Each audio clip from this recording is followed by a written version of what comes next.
The Royal Proclamation. The British, who now controlled Quebec, wanted settlement to take place within the colony, but also wanted to ensure the Aboriginals had their own land for reserve settlements. This was especially important as the British expected an overflow of settlers from the 13 colonies to move north. However, this move to protect the Aboriginal land ultimately frustrated British settlers and merchants in the colony. Britain did not want land deals to be done by the settlers to protect the Aboriginal interests. The Royal Proclamation hints at the reason.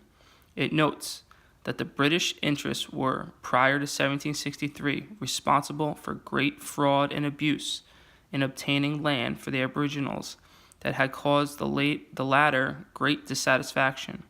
After all, only a decade earlier, the Mohawk had broken the covenant chain with the American colonies due to Anglo-American settlement that had occurred on Aboriginal lands without permission.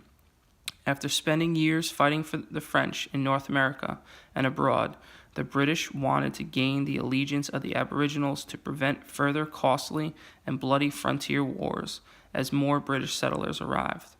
Thus, they ensured that any future negotiation with the Aboriginals was to be done in public representatives of the British Crown, and that the final result of such negotiations would be recorded in written treaties. The proclamation also gave Britain the right to purchase Aboriginal hunting and fishing grounds, but gave Aboriginals the right to hunt and fish on the acquired lands. This would be very important in the future claims and court cases by Aboriginal nations.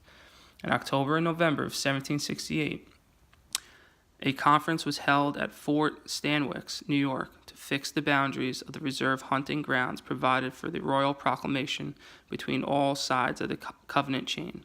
The Iroquois thanked the British for polishing the chain when its sides had grown dull.